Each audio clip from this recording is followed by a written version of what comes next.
Sorry about that. Can you guys hear me now? Hello? We can hear you now. All right. Thank you. Hey, Manish, how are you? Good. Hey, thanks for joining. Vinay, thank you. Geeta, Sachin, Pooja, Ash, Yogesh, and Lakshman's on here as well. So we got a nice little crowd. Thank you for that. And we continue to get folks. So I'm going to give it a couple of minutes and then we'll get started. This is going to be, let me go in and check and see if I have material for this, because I think, if I'm not mistaken, this is going to be one of the few classes that's going to be very just. And guys, I'm going to ask you guys to mute your phones if you guys are on the what do you call it? Yeah, thank you. Let's see, Geeta, when you get a chance, can you mute your phone, please? Sure. Thank you. And when you do, if you have a question, just, obviously just unmute yourself, and then hopefully we can get started after that as well. So give me 1 second. Let me take a look at a couple of things on my end, and then we'll get started. And I do have a nice little announcement to make, so I'll do that here in a minute as well. Give me 1 second. Let's see here.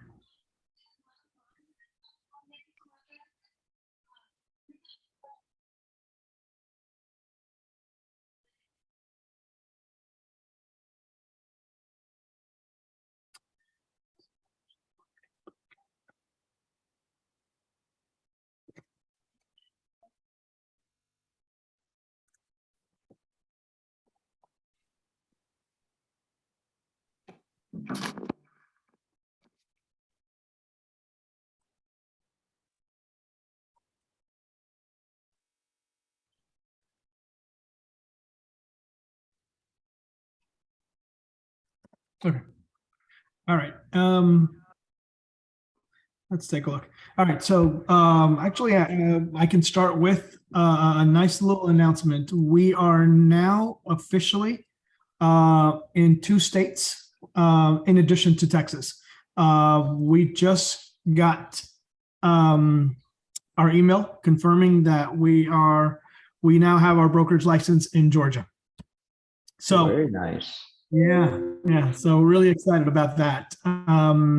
So if you guys have any realtor friends that are in Georgia, or even if you have family, friends, or whatever that are interested in becoming licensees, becoming realtors, let us know. And then if you guys have questions on how to actually get your license for other states, and we're going to start providing this information down the road as well. It's really easy. The Georgia is probably one of the easiest ones to do reciprocity with. And what I mean by reciprocity, that is where if you have a license with one state, your license, all you have to do is apply or take a couple of classes, or it could be just taking the final exam, not the final exam, but the state exam, because you've already taken the national exam. So depending on which state, and there's only about 10 states out there that allows us to do that. Hey Gita, I'm gonna mute you. I got you on echo. I got you on echo on one of your okay, there we go. So there's only 10 states today that allow for reciprocity. We have Georgia, and Praveen's been working on getting our state reciprocity with Oklahoma. So we also have Oklahoma set up as well. The next steps for us, a couple of things. We're going to be setting up business under ReKonnection, and it'll be under ReKonnection. Like Oklahoma will be ReKonnection OK, and Georgia will be GA or whatever. But so it'll be doing business as ReKonnection. And so that's the next step. And then we're going to start marketing ourselves to hopefully recruit. That's going to be the goal. So kind of looking forward to that. And as we go through this, obviously, we'll keep you guys posted on it as well. The other thing, I know there was one more announcement I needed to make. If you guys are on social media, right? If you're on Facebook, LinkedIn, Twitter, whatever, I sent out an email last week asking you guys to upload the Google Forms sheet. So if you can do that, would be great. What we're trying to do is improve our online presence, of course.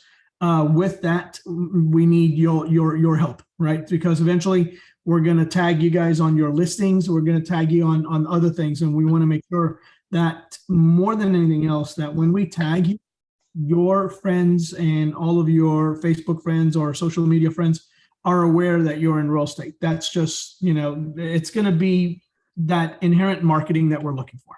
Okay. So if you haven't done that already, please do that.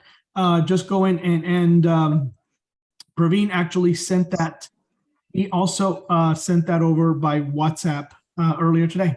So you guys have that through WhatsApp as well. So just a couple of announcements. I know we only have an hour on this. So here's the way this is going to work. I'm going to go briefly over the presentation. And once I'm done with the presentation, I'm going to go right into the contracts. Okay. And we're going to take literally a deep dive into contracts. We're going to start from the beginning of the contract to the end of the contracts. In other words, we'll start from the MLS itself, pull up the data, pull up the listing. I'll go into zip forms. I will, rather than doing a template, I'm actually going to form fill the contract directly. So I won't even be using my templates to do this. All right, so let me get started. Hopefully you guys are good to go. I am going to share my screen. I'm going to mute you. And again, just if you guys are not talking, just mute. And then if you do need to speak or say anything, then unmute yourselves, please. And that will be great. Okay, let's see here. Is this the PDF that is, can you guys see the PDF? All right. So again, just have your laptops ready to go. This session is going to be recorded. Each one of these classes are usually about 45 minutes to an hour long. And with that, I think, so the best thing to do is if you have any questions, just take screenshots. You can do it directly from your computer or you can do it using your camera. All right. So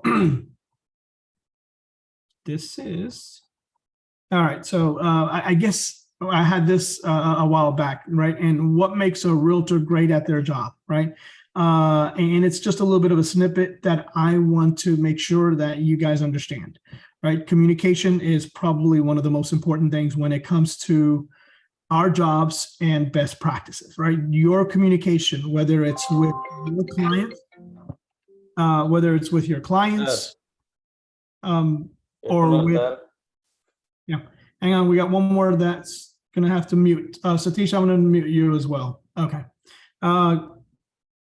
Communication, of course, is step one, meaning communication with your clients, communication with our third-party affiliates, whether it's the mortgage company, the title company, especially the other realtors, right? So that is one of the most, and how do you communicate? Whether it's, if it's something important, always remember you're going to communicate by email, but at the same time, text and, the follow through on there is probably the most important, meaning that, if there's a conversation between you and your buyers that you need to kind of just, not necessarily record, but you just need to keep it handy and make sure that, what you guys communicated is referenced. You can always put it in a text. You can put it on a notepad on your phone, or you can even text it back to them and say, hey, just the conversation we just had. Compliance is very straightforward. That just means doing things the right way more than anything else. Compliance deals with making sure the contracts are signed properly, executed properly. More than that, it's also making sure that when you're looking at timelines, whether it's the third-party financing addendum, whether it's the option period, all of those timelines, the time-sensitive timelines, you're complying with that, meaning that you're adhering to them and you're aware of those timelines. What I used to do, believe it or not, for every contract, I would put a spreadsheet together, and I would have different tabs for each one of my addresses. In other words, for each one of my contracts, I would have a tab, and and I had a preset formula. Contract executed, contract date. Option period ends X number of days, ends what day. Third party financing, it's 20 days, it ends July 20th. HOA addendum, delivered to the buyer by 10 days. So that's how I did it. Everyone's going to have different ways of doing it, but so that's one way of doing it. Obviously, if you're good at keeping notes that way or any other way, but compliance again is extremely important because remember, you're working with your clients. At the end of the day, you're working with their money, right? Knowledge comes from just taking additional classes. There's nothing like learning more about real estate, day to day. You can look at go into my licenses, and look at my license, and you can see, I've taken almost over 100 hours every year, pretty much. So, and I keep doing that. I haven't been able to do it this year, but believe it or not, next year, that's one of the most important things. And obviously the most important thing is commissions, because that's what we do and that's what we're working for. All right. Discuss the 1 to 4 family contracts and addenda. So, there's certain ways that a buyer can get out of a contract. All right. So this is probably one of those screenshots if you want to take it. Obviously, the number one way is the option period. The other one is buyer approval by way of third-party financing. All right. Now, I was going to just go through this, but if you guys have questions at any point, just raise your hand or just, unmute yourself. There's 2 portions of the third-party financing approval for buyer, right? One is the credit approval, which is based on the first page. On the bottom of the first page, it's basically called credit approval.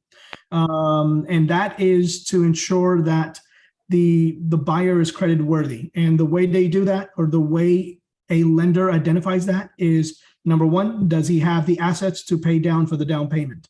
Does he have enough income to basically pay the mortgage? Not only the mortgage, but the taxes, insurance, HOA dues, and stuff like that.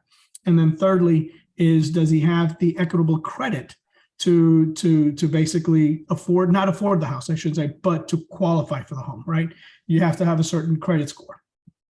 The buyer property approval is several things. It's insurance, it's lender required repairs, and ultimately it's the appraisal, right? So that is actually on the second page of the third party financing addendum.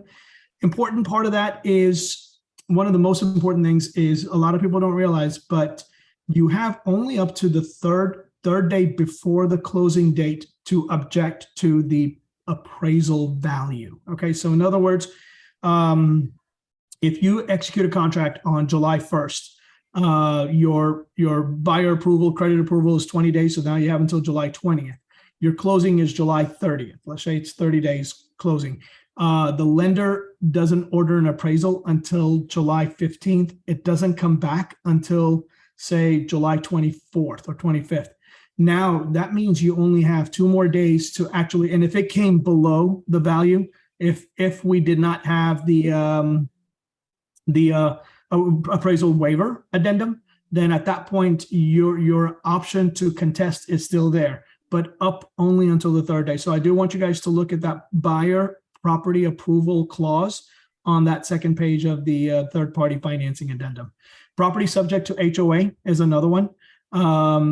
Basically, it's, what's interesting on this one is, once you receive the HOA documents for any reason, if you wanted to terminate, as long as it's within the timelines, the guidelines and the timelines available to you, you can terminate. The seller's disclosure notice, you have 7 days upon receipt of the seller's disclosure to object or to cancel the contract. Concerning the right to terminate due to lender's appraisal, we've kind of talked about that, and we've talked about that in length in the past. And just to kind of give you an idea, a lot of these addenda, Praveen and Ram are going to actually cover that on the next 2 classes. We're going to do this as a 3-part series. So this is just the first part series. So I'm not going to get into a lot of the details here on this specific, because I do want to get into the contracts. Objections to the title commitment, another thing that you have the ability to do, the minute you receive the title commitment. Now that's a lot of times, you might have a potential lien on the property, or there might be something that just needs to be cured. Okay, so that's usually the case there. Objections to the survey, failure to close on closing date. That's if the seller fails to close. Casualty, damage, or loss. That's another important one, because let's say, for example, if you're under contract and the property, goes under fire, or there's a fire casualty on the property, now the seller has technically only 14 days to make it right, or you can technically get out of the contract.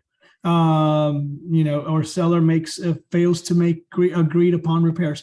That's a little tricky one. At the end of the day, that's actually a really tricky one. But what forms are applied to new construction? There's just new home construction documents. I'll show you what those look like here in a minute. There's actually new home contract on the TXR website. I mean, TXR zip forms, basically. All right, so let's go on here. The only way that the seller can get out of a contract is if the buyer failed to deliver the earnest money within the time required under paragraph 5 of the contract, and before the time the seller provided this notice. So in other words, technically the buyer has 3 days to deliver earnest money to the title company. Let's say on that 4th day, if they have still not delivered that note, that earnest money, then technically the seller can ask for the seller termination in that case. When you do get a chance on this one, as far as ways to get out of a contract, I do want you guys to look at buyer's termination of contract. It's an actual form on zip forms. All right. And then same thing here. There's a seller's form on zip forms for ways to get out of a contract. These are the time-sensitive timelines that we just talked about. Earnest money delivery within 3 days. 20 days for the seller to deliver the commitment of the title. Survey to be delivered within, now this is optional, 3 to 10 days. The objections to the title within 5 days. Seller's disclosure provided within an X number of days, but my buyer may terminate due to the seller's disclosure within 7 days. Okay.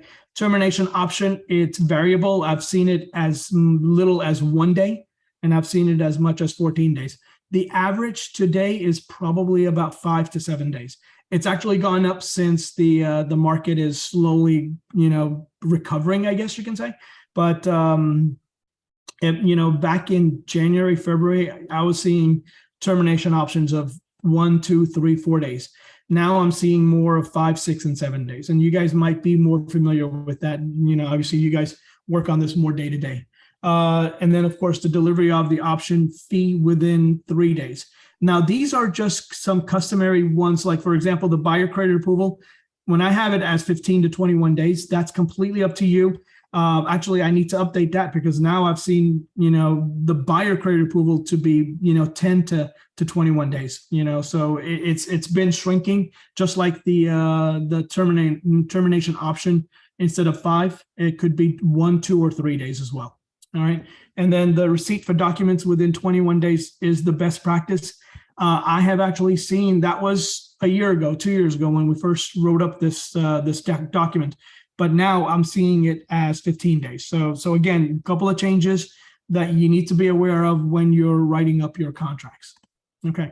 All right. So that's just a quick overview of some of the timelines and all that stuff. Now I'm going to go directly into what is the amount that goes into the option period. So in order to have the right to terminate, you have to have option money tied to it. And the amount can vary anywhere between, I would say probably $150 all the way up to $1,000 and even more. Some of the higher end homes I've seen $3,000 lately, especially when the market was just really dynamic, really hot, a seller's market, in other words. But yeah, anywhere from, I would say 100, 150, and the absolute low end to about, and that again is negotiable. So it's all again up to your buyers, how they want to formulate and draft those criteria into the contract. All right, let's go ahead and get started. Hopefully you guys can still see my documents here. All right, the first step is we're going to go into the matrix. Of course, the MLS is where you have to start when you are preparing a contract. Okay, and a lot of this right now that we're going to do is extremely free form. I am actually going to take one of my listings, and we're going to use that as the template here. So let's go ahead, and I know Satish had showed me a different way of doing certain things last week. We might try that next week, but for now, I'm going to use the more traditional ways of doing this. So Foxfield is one of my listings.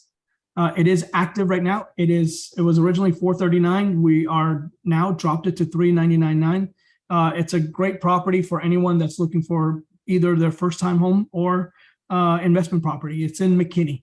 So now that I have the listing, the first thing you do is always run a CMA against the property, right? That is, you have to do that for your buyers no matter what. I'm not going to get into the CMAs today because I do want to try to focus on the contracts. CMAs is another class that we've done in the past. So let's say we do have a CMA, and at this point, I can tell you this is actually a pretty good value on this property at $399.9. So we're going to go with that. Now, the first thing you want to do is you need to pull up the seller's information, right? You have to kind of have an idea of who the sellers are. So we have their names here. So we're going to go ahead and plug that into the contract once we get ready to do it. What's interesting is you can tell right here that the AVMO, which is really the real estate value based on just the Netris trends and stuff, is around 429. So and the range between low and high. So we're actually very aggressively priced on this property. You can always click on the tax information and get the real AVMO at any point in time, right? So it's one way of not necessarily diverting to do a CMA, but it's one way to kind of get an idea of where the property pricing is. All right, so now that I have my property information, I have the MLS. Obviously, the one thing you want to do is make sure that you are, let's see here. Let's get back in here. Give me 1 second. Where did I go?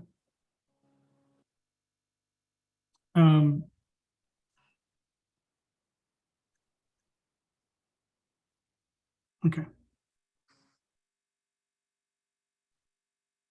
Oh, it's not letting me go back in. Okay, let's just go back in. So this is the best way to pull a property, okay, is just anytime you're looking, a lot of times your clients will be like, hey, can you pull details for this house or that house or whatnot?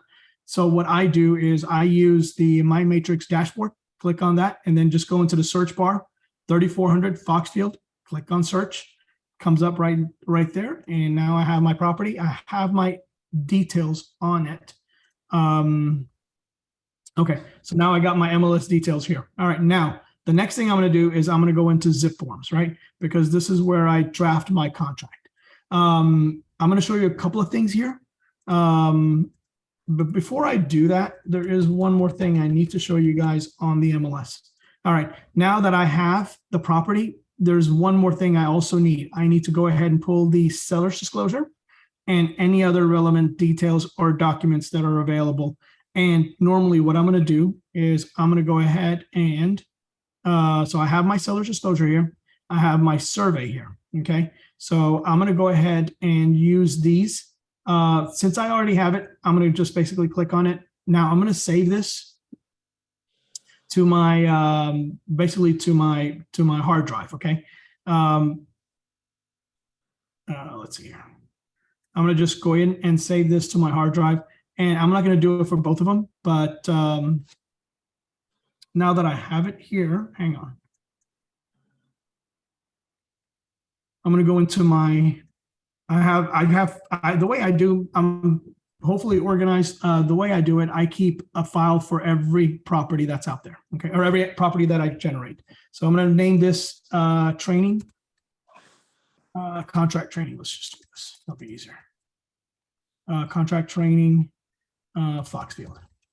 All right, so now that I have that, I'm going to go ahead and save the, and I'm not going to do the survey, but as you can see, I'm going to do both of them that way. I'm going to go ahead and upload the survey, and I'm also going to upload the seller's disclosure. Okay, so now I have that. I'm going to go ahead and close that. So let's just pretend like I have both the survey and the seller's disclosure uploaded into my folder here. Okay, the actual folder that we were working with earlier, the contracts 2022. And so now I got all of them in my folder section. I'm going to go ahead and close this out. Now, what I'm going to do is I'm going to click on transactions. So here, one of the things I want you guys to be familiar with is that with zip forms, there's a lot of helpful information. So just when you're logging in, just kind of, if this is your first time, then become familiar with the Learning Center. Okay. They got live training. They got some great zip form matrix videos. I got zip form YouTube videos, I should say, especially on just managing transactions, creating a new transaction, ReKonnection, MLS Connect, and so forth. And then there's also the help guides and the tutorials. So I'm just briefly kind of going over some of the helpful information materials that is available to you within zip forms. Okay. And the idea here is for you guys to leverage, again, it's all about that knowledge, right? So I want you guys to leverage that time and be able to utilize everything that's on in front of you, really, when it comes to the platforms that we use, whether it's zip forms, MLS also, I'll show you real quickly, has the same thing. If you click on your name, and there is a help section there as well. Right. So some of the best ways to really understand some of the platforms we use, whether it's Backagent, MLS, zip forms, is really just to utilize their help manuals. Right. With Matrix, you have the same thing. You got some of the videos and tutorials that are available to you guys here as well. There's Matrix video tutorials, and there's a bunch of those as well. All right. Now let's go ahead and get out of this. I am on 3400 Foxfield. So Oh, did I just click out of my system? I did. Okay. Give me 1 second. Let me go back in. Sorry. And with me, my zip forms is actually on my desktop. But for a lot of you, I think zip forms is probably still a web-based version. So you're going to zip form online through Texas Realtors more than likely. So that's the only difference from what you're seeing me do compared to what you guys would normally do. Okay. All right. So now I'm in here. I am going to go ahead, and the first thing you're going to do is you're going to create a new transaction. You're going to click on new. You have 5 different tabs. This is a purchase or offer. All right. Now you have the address available to use. So I'm going to go ahead and use the address. I think it's Foxfield Drive, McKinney, right? Oh, it didn't come up. Let's see. Let's see what the address is. It's a Foxfield Trail.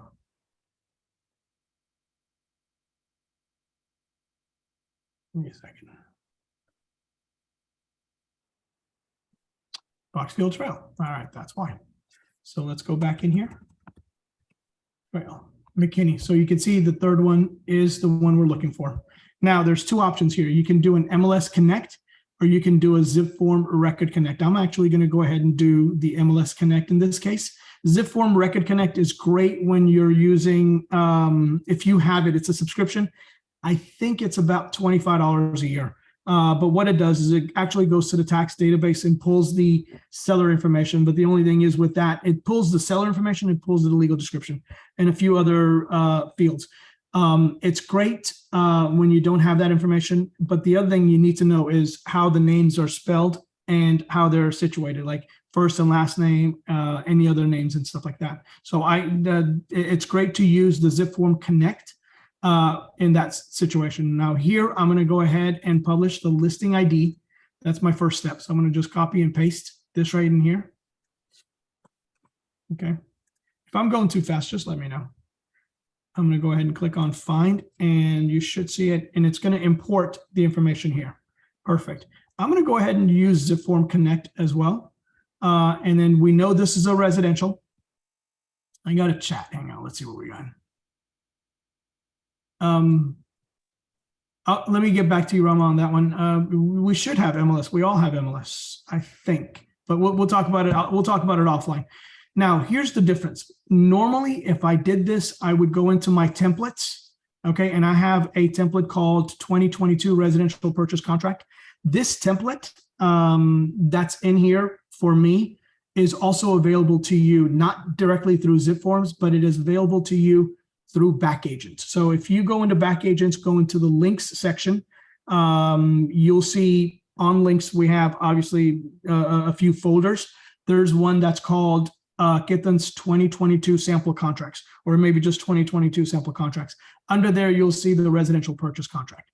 Now, here's the difference. In today's class, I'm not going to use my template because I want to go ahead and do the contract completely from scratch. So in this case, we have basically no template, right? So we're starting from scratch. Now, since I am using Zip Form Record Connect, it's asking me how is the name added, right? Seller one. So we did that here earlier. It is, let's go back to tax. It is Naveen. It's Rao BN Naveen. So we're going to go ahead and type in Rao BN Naveen for one. And then for Reshma, it is, let's see, how is it set up on hers? It is Rao Reshma A. So we're going to go ahead and add in Rao Reshma. Oh, sorry, not that one. Yep, that one's fine. Nope, that one right there. All right. So, and then the great thing is that all of the information for the legal description and so forth is automatically populated. This is through Zip Forms Record Connect. If you did not have it, I'm going to show you guys what the differences are going to be. Now, if you notice on here, I don't have any contract. I don't have any forms set up, right? So I need 4 forms initially, right? And we're talking about the first one I need is which one? IABS, right? Because you have to have one set up at all times. So I'm going to do information about brokerage services. I'm representing the buyer, so I'm going to add that. Then I need the 1 to 4 family contract. So I'm going to just type in family, and I should Might help if I type it in properly. Hang on. Yep, 1 to 4 family contract. I need the third-party financing, right? So we know we need third-party financing. There's that one. We need the HOA addendum. So let's see, it's addendum for mandatory. So let's just type in mandatory and it should come up. There we go. Mandatory property association. What am I missing? Am I missing any other ones here? Right to refusal. So you got third party financing?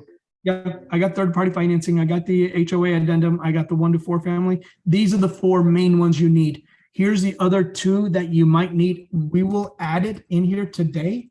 And either Praveen or Ron will be talking about that next week. So you might need the seller's temporary residential lease, depending on the situation, if the house is vacant or if it's occupied, and or if the sellers have plans to staying in the house for another couple of weeks or a month. A lot of you have written up contracts where you've had to do what we call a seller's temporary residential lease. The buyer's temporary residential lease is rarely, if ever, used. Okay, ideally, you may want to not try to do that because it's just much more contingent. The last one we need, I think, Manish, you were talking about the appraisal waiver addendum, right? Concerning Yep. I'll add it in here, and we'll talk about that as well. Today, we're going to go over the IABS, and we're going to go over the 1 to 4 family as much as we can. That was the addendum for concerning right to terminate due to the lender appraisal. That's the form you and Manish are That's talking. the appraisal. Yep, that's the addendum concerning. That's the appraisal. What we call the appraisal waiver addendum. It basically it waives the appraisal based on certain price points and so forth. But we'll get into that one next week. So the main ones you will need is 1 to 4 family. The IABS, the 1 to 4 family, third-party financing, and the addendum to for mandatory HOA. The mandatory HOA only applies if your property has an HOA, right? And the way you know that, now one of the things, the way you, let me start with that. The way you know that is if it's got HOA mandatory or whatnot. Now the other one is the other one you have to be familiar with, or at least be aware of, is PUD districts, PUD, which is planned unit developments. You have certain areas where there is what do you call tax assessments, utility tax assessments in addition to your taxes. But that all that information would be on your tax records anyway. So you got to be aware of that and make sure that you kind of outline there. I mean, there's a few neighborhoods in the Denton County and the North Collin counties that have PUD districts. Okay. All right, let's go on. So now that I have all of this, I'm going to click on the first one, which is the IABS. I'm going to go in here and I'm going to go ahead and fill in the information here, right? So we got ReKonnection, the license number for ReKonnection. The email is going to be the admin email. And then the staff number is the one you're going to use for filling this part out. All right, designated broker of the firm. Sorry, that's not it. That's the assumed business name. And there's not an assumed business name. ReKonnection is all you have. So you're going to skip the second line, and then you're going to go into the third line, which is the designated broker of the firm. For now, it's still me. So we're going to go ahead and fill in my information here. Okay. Is it pre-populated or this is pre-populated? No, so no, it's pre-populated. It's pre-populated for me right now. So that's the only reason I didn't have to type it. But I am going to do this, Manish, since you're helping me out. I'm going to put your name in here. So Manish, give me your license number. 0705121. 0705121. Yep. Yeah. All right. What's your email address? Manish.p.choksi@gmail.com. Got it. All right. And your phone number? 214-801-3865. 3865. All right. Took me a couple of minutes to fill this one out.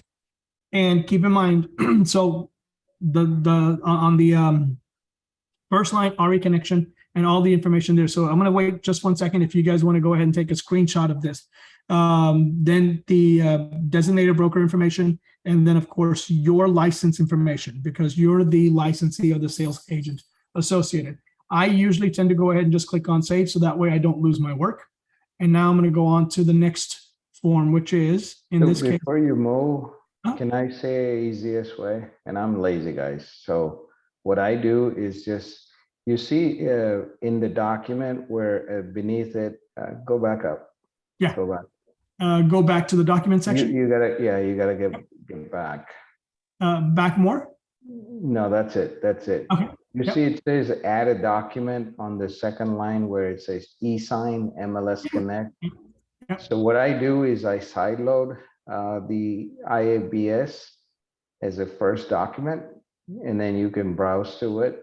You pretty much create what Ketan has done, but now you keep a copy to say include in every contract.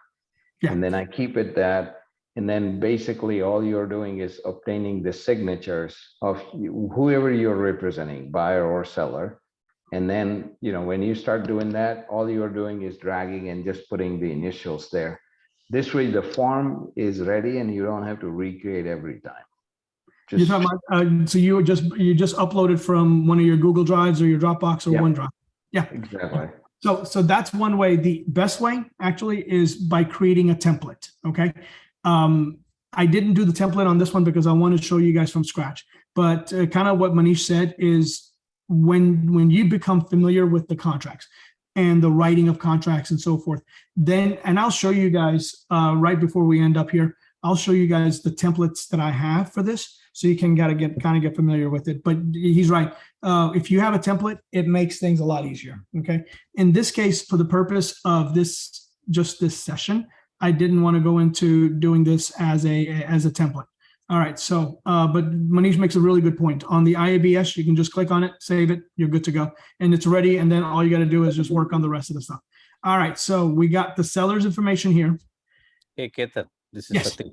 Hey, Satish, go ahead. Yeah. So if you save the template, right? Mhm. And when you import the template into this and you want to edit it, right?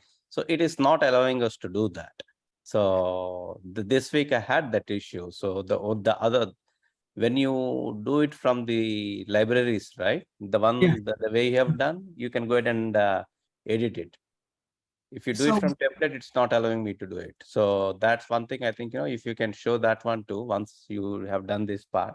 That So you're gonna have to help me navigate exactly what you're saying, Satish, so that way I can kind of get a feel for it.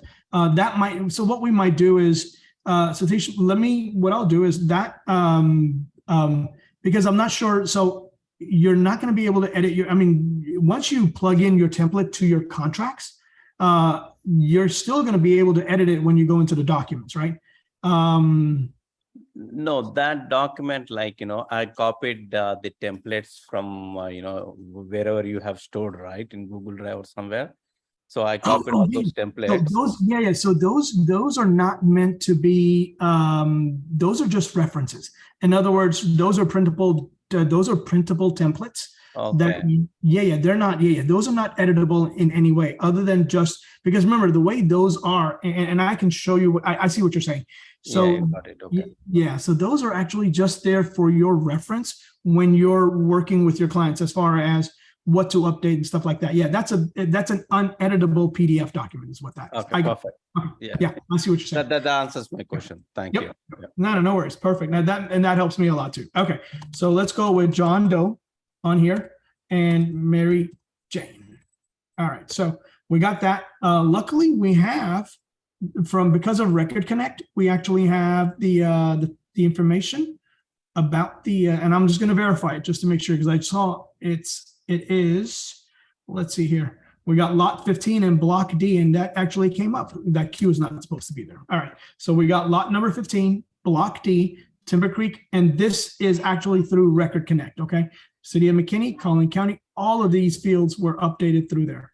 Now it says exclusions, right? If you look at my what do you call it? My contracts, it says, list exclusions from the MLS. So what I'm going to do is I'm going to click on here. I'm going to go back into the listing and I'm going to go down to the exclusions section here, and there is none. Normally the exclusions would be right here, right next to or right underneath public driving directions. or private remarks. So in this case, I have no exclusions. So I'm actually going to physically type in no exclusions. Now, here's the thing. I am a stickler about how I do certain things. I've always done it this way, so I keep doing it, which is I do everything with caps locks. I don't know why, just because there's no variation between an A and a C or a B and a D, so that's why. Cash portion of sales price. So in this case, let's go ahead and go with 20% of 400,000, which is 80,000. Okay, and now it is going to be third-party financing. So I'm going to click on that. And the balance is 320,000. So I am offering this contract for my buyers at 400,000. Residential leases. This is probably an important one. This is a new one as well. So basically that just means, is there an existing lease in place? You're not going to know that. And the premise here is hopefully the seller's agent, when they return this contract, if there is a residential lease in place, they will then update this and mark this as yes for residential leases. Why is this important to you? Okay, and this is why. If you have a primary owner that's buying the house, not as an investment property, and this happens to be an investment property for the sellers, there is a lease that is outstanding until October or November or December or whatever, and you're closing in August 31st. The problem is going to be your buyer may not be able to move in until that lease is complete and fulfilled. Okay, so be aware of that. You guys need to understand that, because that's very important, especially when your buyers are looking for a home that they need to move into right away. A lot of times, a lot of agents are good about informing you. Again, that's part of that communication we talked about. But a lot of them are good about informing you through the MLS, through the private remarks that says, by the way, there's an existing lease in place here. Keep in mind, you can use the private remarks for a lot of these things when you're filling in the listing itself. Okay, residential leases. Now we're going to go into page 2. Ideally, the title company, you can choose any title company. What I do a lot of times, I just go into here and I pick the title company that is on the MLS. Here's the thing.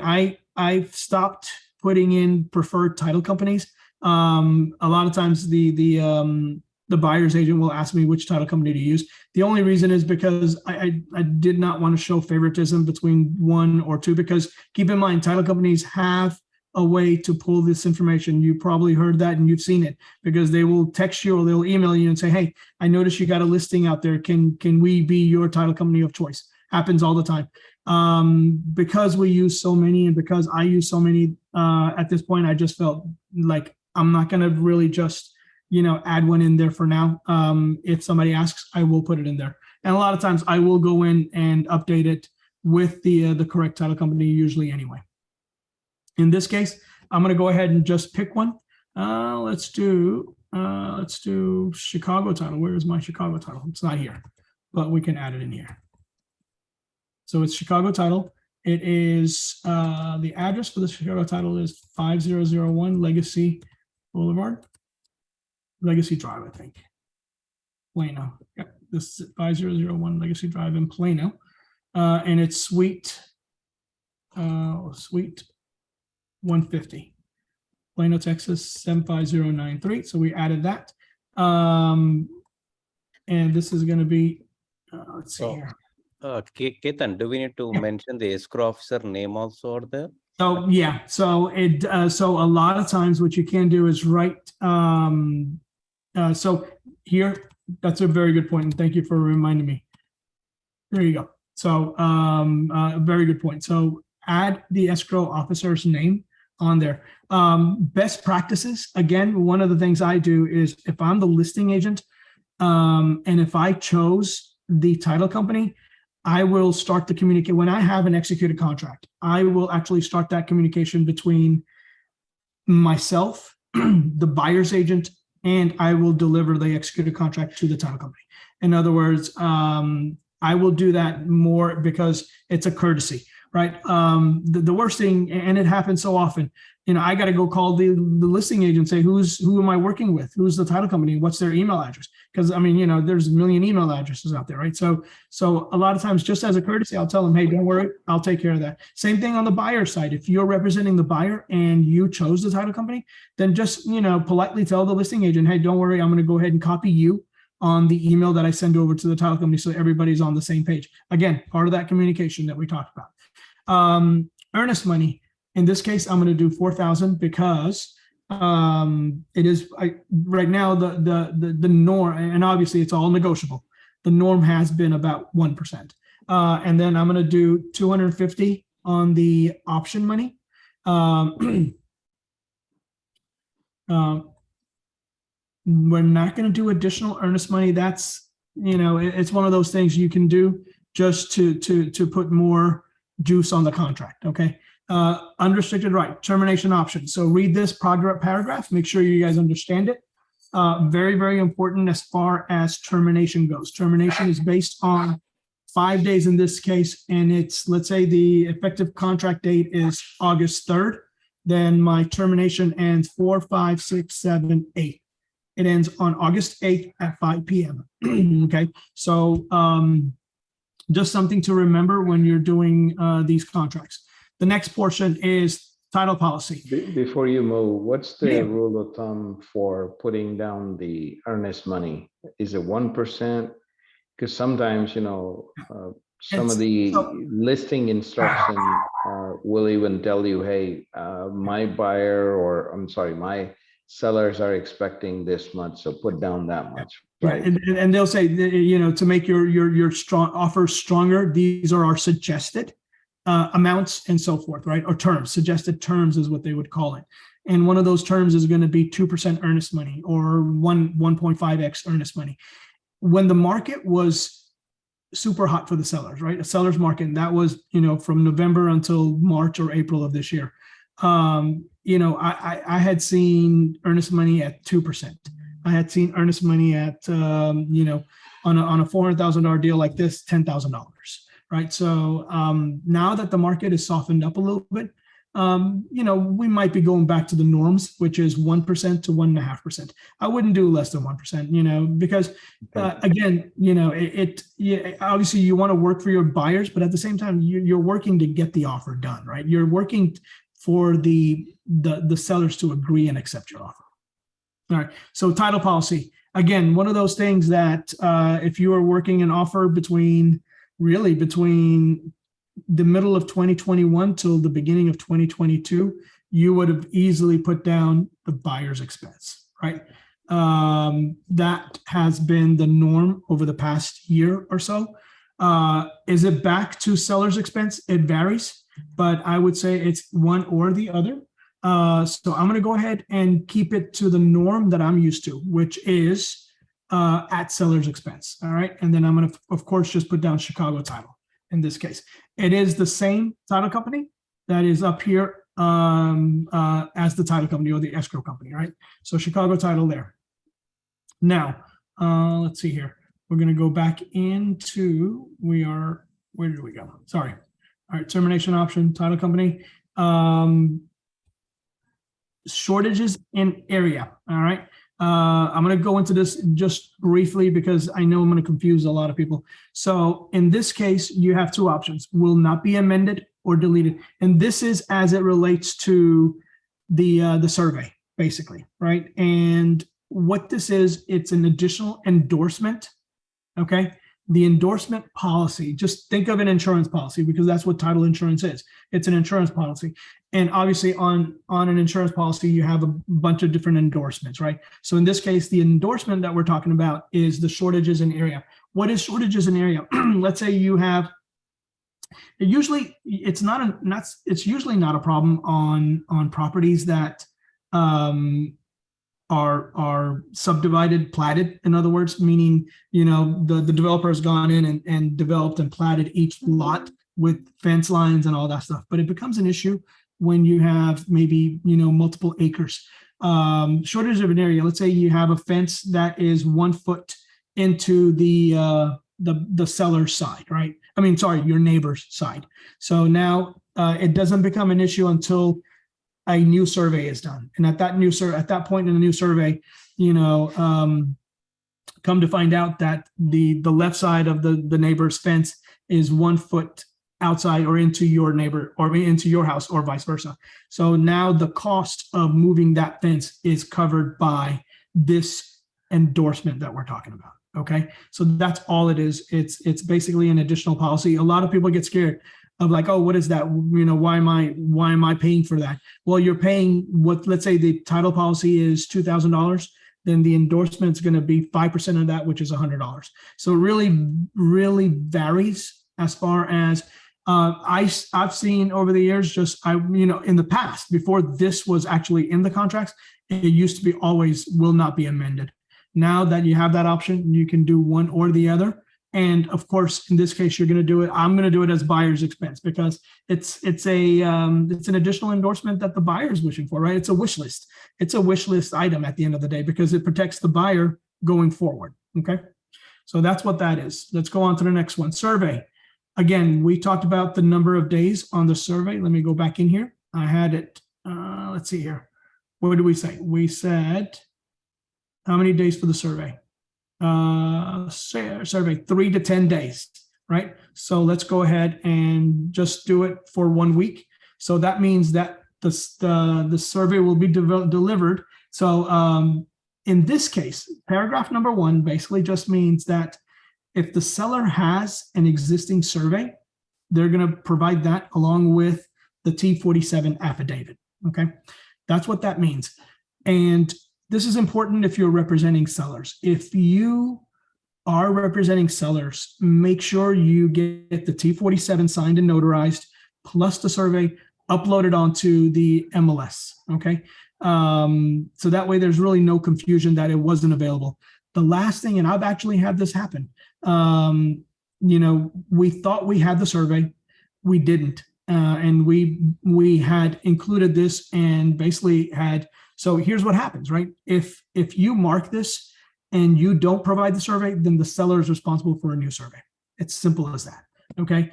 However, if you mark this, you do provide the survey, you provide a T47, and at any point, if the lender or the title company does not approve that survey, then this is where this comes in. And that is, if the survey is unacceptable, who is going to pay for the next one? And a lot of times in this case, you're going to put down the buyer's expense. Remember, the survey that the seller is providing is as a courtesy. If you go back 15 years or 20 years, I think, back then, the lenders always required a new survey, no matter what.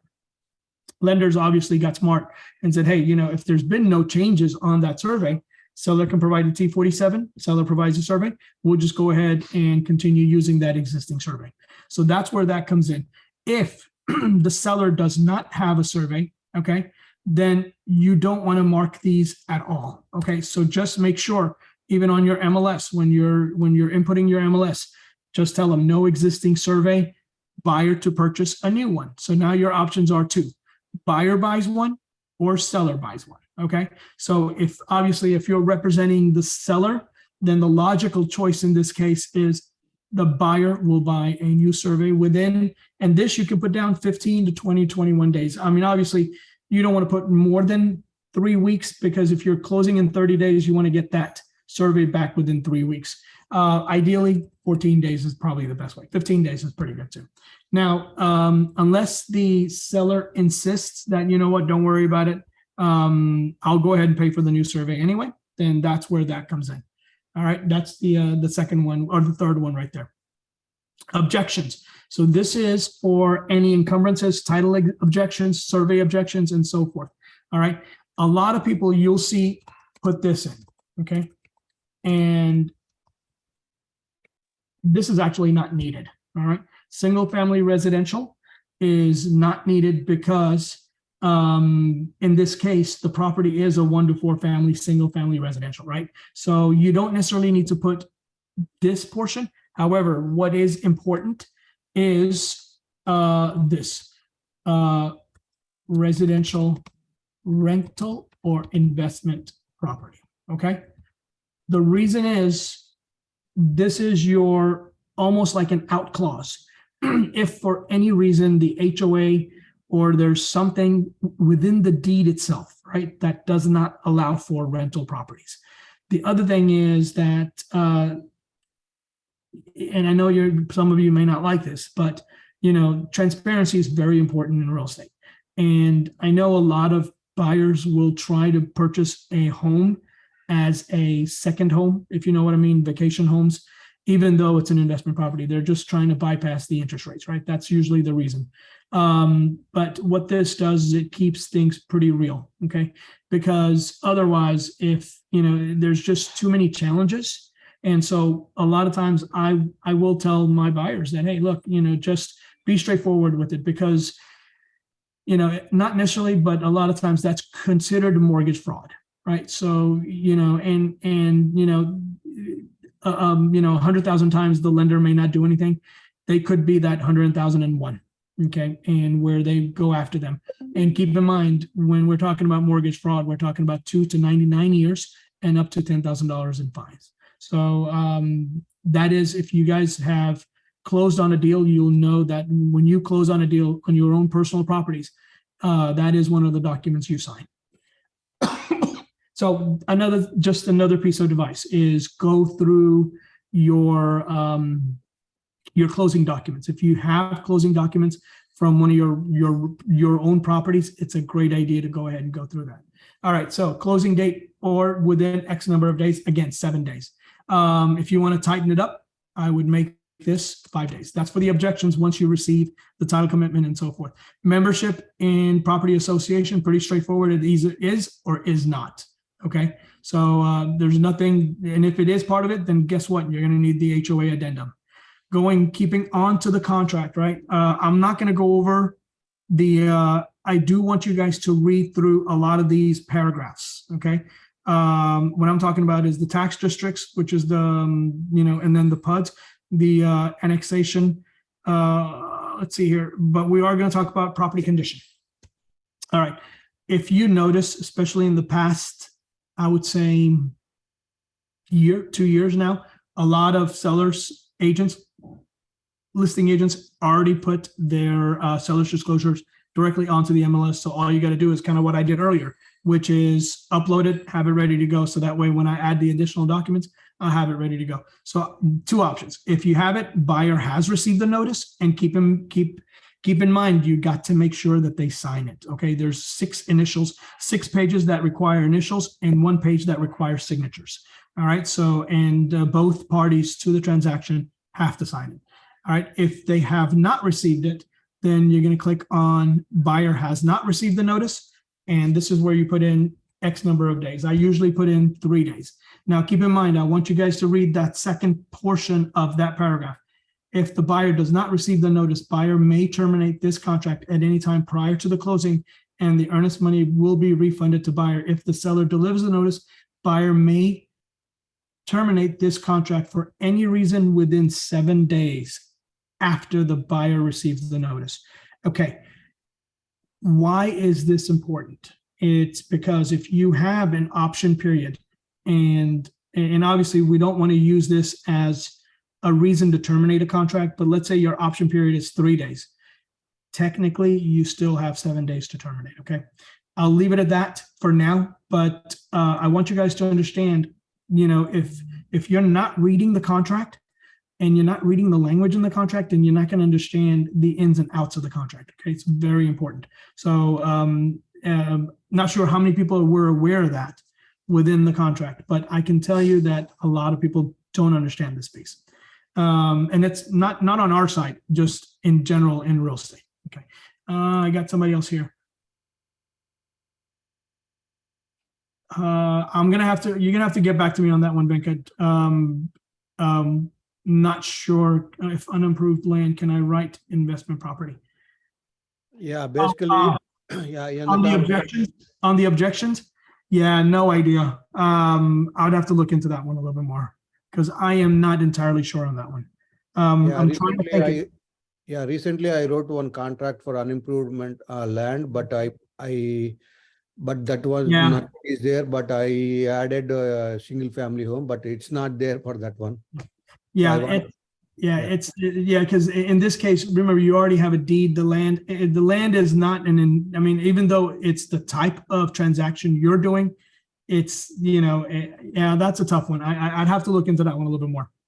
All right. Okay. The seller is not required to furnish the notice under the Texas Property Code. There's only a certain scenarios by which a seller is not required to furnish a seller's disclosure. One is new construction. If it's a brand new home, you don't require it. Second is if it's an estate property, then you don't require it. No, wait, I take it back. Sorry. If it's new construction and if it's a foreclosure, then it's not required. Estates still, if it's an estate, okay, if it's part of an estate, then the seller's disclosure is still required. All right, let's move on. I'm going to spend another 5 to 10 minutes, and then unfortunately, I do have a hard stop in about 15 minutes. So, all right, acceptance of property condition. I know a lot of people want to put so much in here. Try to keep the contract clean to the point where if you don't have anything in here, it's perfectly okay. Just mark it as buyer accepts the property as is. A lot of people confuse this with, oh, wait, what about inspections and all that stuff? Your inspections are governed by the option period, right? So this has nothing to do with the inspections, okay? So remember that. This has nothing to do with inspections. All this is at the moment in time that you are drafting and you're executing the contract, the buyer is accepting the property as is. However, here's the important piece. If on the MLS you go back and on your description or in the private remarks, it says seller to replace roof upon executed contract, guess what you're going to do? You're going to put it in here and say seller to replace roof prior to closing. I'm going to keep it generic for now. But you can add seller to replace roof prior to closing with what is that word I'm looking for, guys? With similar, how about similar material and colors? Just as an example, if you wanted to be a little bit more specific. Remember, don't get into too much detail. Or let's say the seller on seller's disclosure had mentioned the fact that they're going to replace 7 windows. Seller to replace 7 windows as per seller's disclosure, just as an example. All right. Residential service contracts, that is a home warranty. Again, one of those things that if you were in the market a year ago, then this would have been 0. Oh, sorry. It would have been 0, right? A lot of times in the past year, up until, as early as April and March and April, a lot of buyers, just because they wanted to make sure that they did everything to get the contract and get that house, they would make this very owner centric, right? Typically, the home warranty cost is about $650, $650 to $750. It used to be $600. It used to be $500, 15 years ago. It's gone up a little bit. So I would say $650 is fair. If you want, and all it says is that, ultimately the buyer is going to choose the home warranty. You as the agent is going to tell the title company, hopefully they're the ones who will order it, but get with the buyers and ask them what home warranty they want. We have a list of home warranties on one of our back agent pages, and then just make them choose one. Or if you have one that you work with and you like, then give them that one, but all this says is that, because that home warranty could be $1,000, right? But what we're saying here is that the seller will credit up to $650 for that home warranty, which should cover most home warranties today. All right, broker or sales agent disclosure. If you own the property, guess what? You are going to have to put your information in here.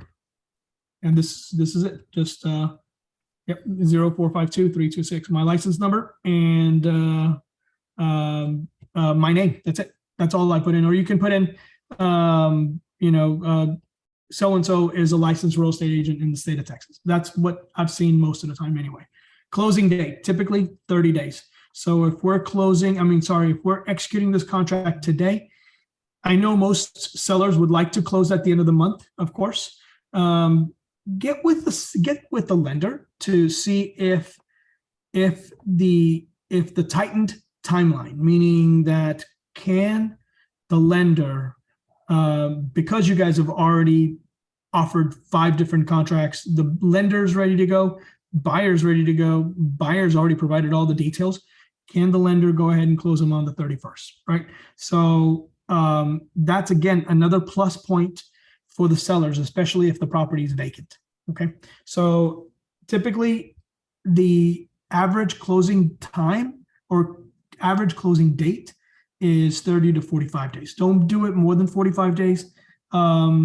Ideally about 30 to 35 days is fine. All right, let's go on.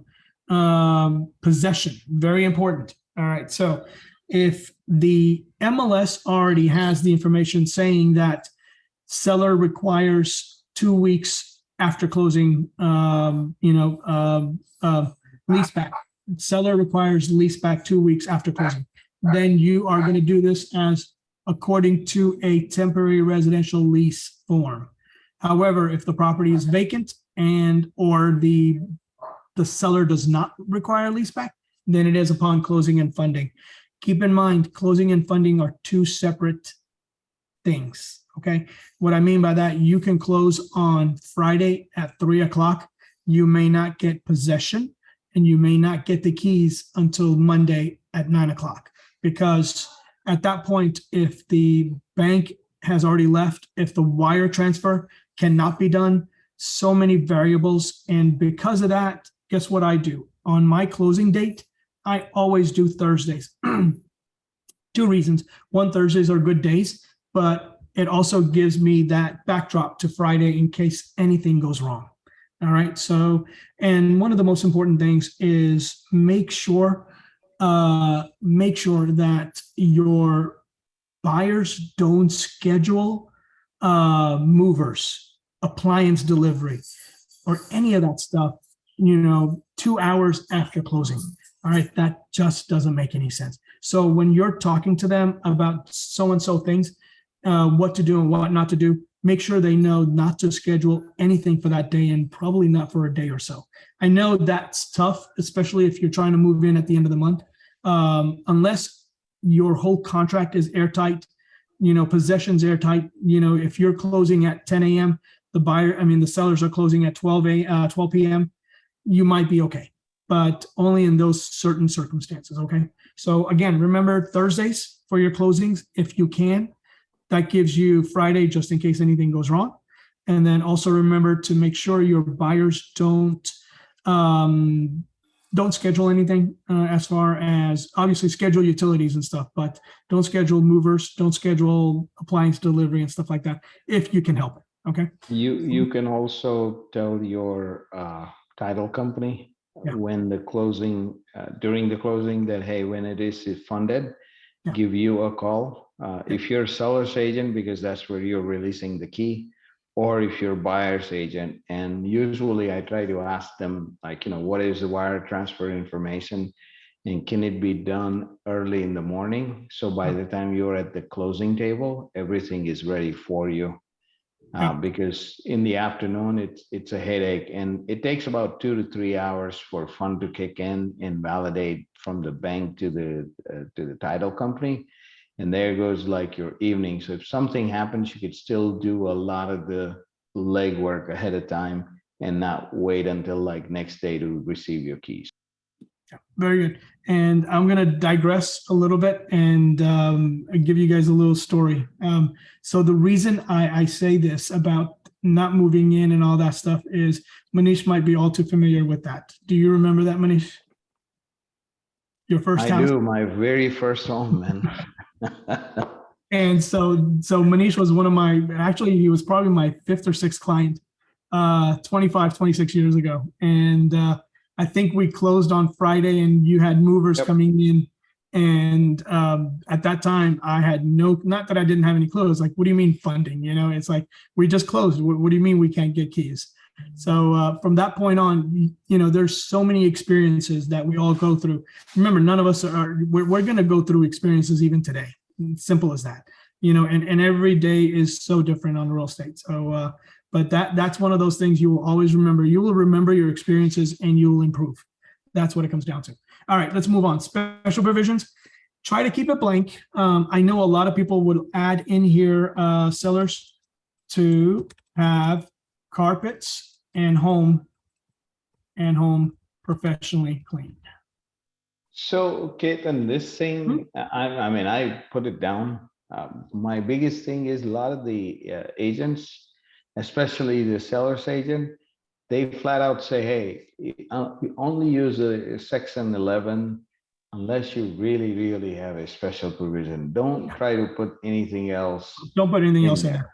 Absolutely. Absolutely. And because remember, the minute you start putting in any other verbiage, as long as it's not, if it's not factual, you could be almost practicing law, right? And that's the challenge. And that's what TREC wants you to get away from. So that's very, very important.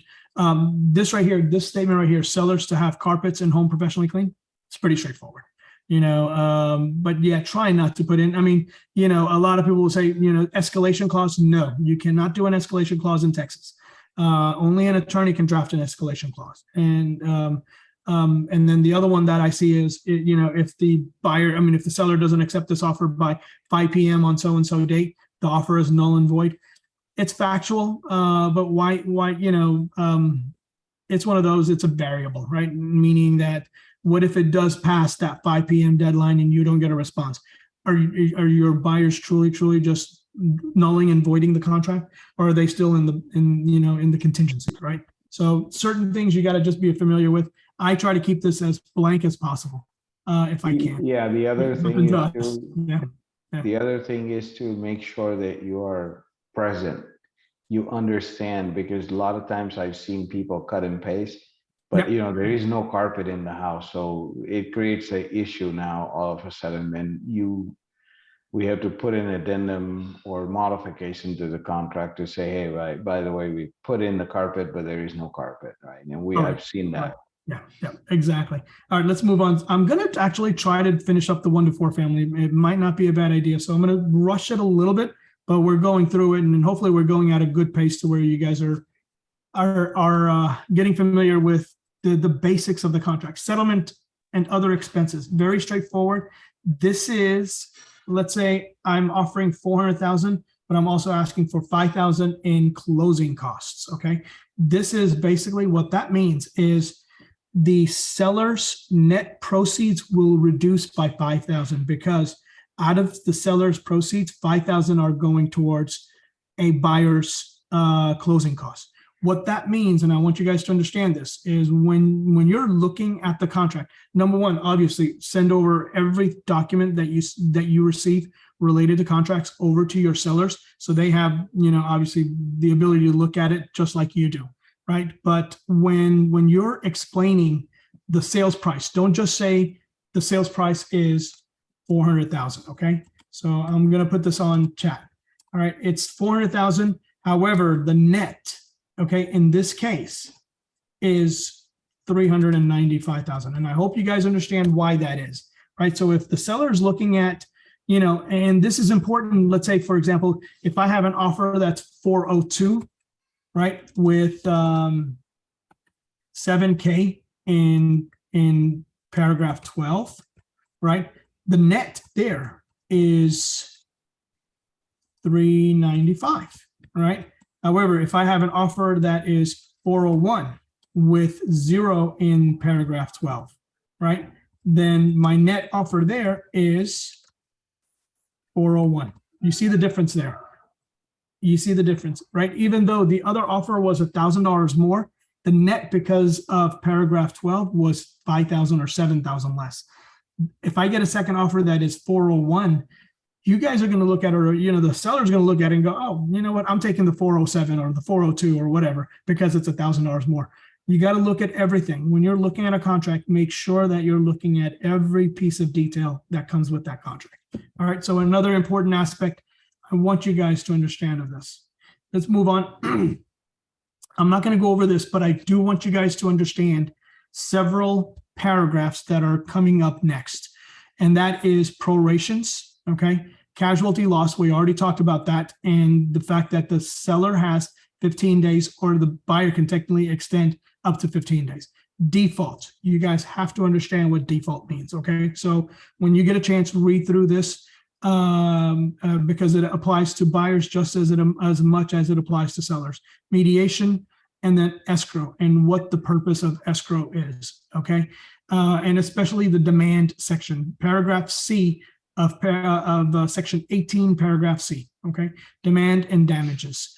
And how many days does the title company have, or technically does one or the other party have to respond, basically. And then, of course, the federal tax requirements. Notices, very important, okay?